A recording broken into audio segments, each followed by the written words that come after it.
Hi, boys and girls. Well, as we know, tomorrow is going to be election day, and lots of people will be going to vote, voting for who will be the next president. Well, there's a lot of times that you use voting, and in this story, one vote, two votes, I vote, you vote, we're going to see some other things that you can vote on and why we vote. So let's find out. One vote, two votes, I vote, you vote. And it's written by Bonnie Worth, and it's illustrated by Astrid Ruiz and Joe Mathau. Very interesting. And on the back, you can see that it's part of the Dr. Seuss family. It has Dr. Seuss characters on there. So, one vote, two votes, I vote, you vote. Voting is something we do every day. It's a way we can choose that gives us our own say. We vote for class president and which snack to get, where to go on class trip, what to pick as class pet. So there's a lot of ways and times that you get to vote.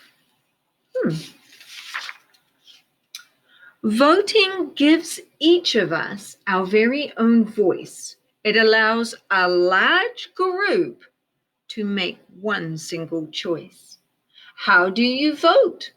With a proudly raised hand, marks on a paper, thumbs up or thumbs down. Do you understand? Can you choose not to vote? Yes, but that's a sure way to lose your own voice and you don't get a say. The item or person that most of us select will wind up the winner. That's the one we elect. So this person here is choosing not to vote. So that means their voice will not be heard. They don't get a choice.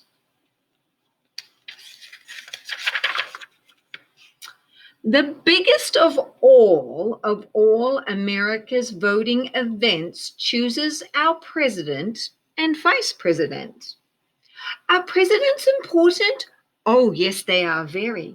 They head up the government and the military. Vice presidents take over on the unhappy day when presidents get sick or else pass away. So we always need a president, the top person, and then a person right behind them, just in case something happens and the president can't make a choice, so the vice president gets to help make the choice. Every 4 years, we elect them, you see, because we live in a democracy. A government for the people and run by them too, which means that this country is governed by you. So make good choices so all of us have a great place to live.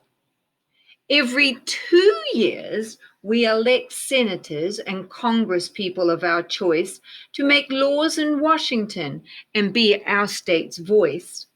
We also elect sheriffs and mayors and such.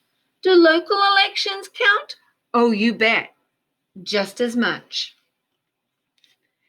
When our founders drew up the Constitution, it's true, they said folks should vote, but they didn't say who.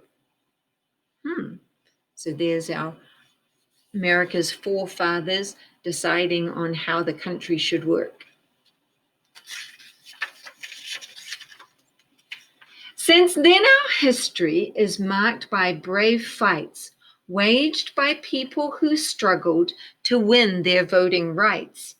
For all of the races and for all womankind, and also for 18-year-olds, bear in mind. Voting rights timeline, 1870, 15th Amendment, black men can vote. 1920, 19th Amendment, women can vote. Just so you know, New Zealand was one of the first countries to give women the right to vote. 1924 Citizenship Act, Native Americans can vote. 1971, 26th American, 18th Amendment, 18-year-olds can vote. That means that quite soon you'll get to vote too. So please pay attention. This matters to you. So right now, if you're 5, then you have to wait 13 years before you can vote. But if you're 6, then you only need to wait 12 years to vote. Only citizens can vote. That's why I can't, because I'm not a citizen. And as you've been told, people who are at least 18 years old. You must sign up in person or on the internet with name, address, and birthday. And one more thing yet.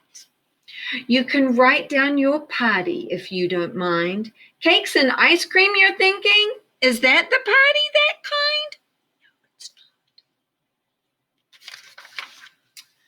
This kind of party, I'm here to report, is the kind that we know as the political sort. Democratic Party or Republican Party. It's made up of large groups of citizens who share beliefs and ideas and opinions too. We know about opinions. You get to say, I like, I would want. Democrats and Republicans are the biggest two, plus small parties to pick from, more than just a few. So you got the Libertarian Party, the Green Party, and the Independent Party. Democratic candidates, Republican candidates. In primary elections, that's run before November, votes will be cast by each party member for the candidate who they hope and they pray will be on the ballot some election day. So Snow versus Skinner. Hey, we've got a Mrs. Skinner in our school. Maybe she could run for president. Candidates set out on a campaign trail to convince voters that they will not fail. A vote for me, the candidates say, will make your dreams come true someday. Oh, I wish that was true. With speeches and ads and town hall meetings, with handshakes and waves and cheery greetings, they work to win the voters' trust. To win nomination, this is a must. So you've got to get the people to trust you, and then when the people trust you, they're more likely to vote for you. I may be wrong, but it does seem to me that voting is one big responsibility. As a voter, you must follow news carefully. You should read, watch, and listen, and then try to see what the candidates, if elected, plan to do. What are their beliefs? Do they ring true for you? So get informed. Like Mrs. Clapp always says, the more wrinkles you have, the more you know, and the more your brain will grow. So get educated, people. Debates are held for people to see the candidates talk on live TV. Moderators on hand have questions to ask. To give their best answer is the candidate's task. So they've got to give an answer that really answers the question. At meetings called rallies, supporters get out to cheer the candidate they most care about. Supporters on the phone or going door to door say, vote for my party on election day. They raise lots of money, collect change in jars. They sell campaign stickers to stick on the cars. Trying to get those people to vote. George Washington won the vote, so I've been told, during a winter that was snowy and cold. In 1845, Congress passed a vote to say there would be an earlier election day. The day each year is easy to remember. It's the Tuesday after the first Monday in November. This date was chosen for a very good reason. It came at the end of the harvesting season. So we've talked about that, the pumpkin harvest and the apple harvest and a lot of foods that you can harvest. Well, we're near the end of that season now. And so it's voting season. When election day comes, the voters' big role is to make sure to vote on their assigned poll. A poll is where you vote. As a general rule, it's a public place, like a firehouse or a school. That's why school is closed, so people can go into the schools and vote. If you're out of town, there's a chance that you might mail an absentee ballot. Voting is your right. So you can mail in your vote if you can't get to a firehouse or a school in your local district. People cast their votes by different means. Ballots fed into computers or direct voting machines. However you vote, it's important, you see, that voters are given complete privacy. A curtain or screen protects voters from view. This ensures that your vote is only known to you. The polls close up at the end of the day. Here come the counters. Please get out of the way.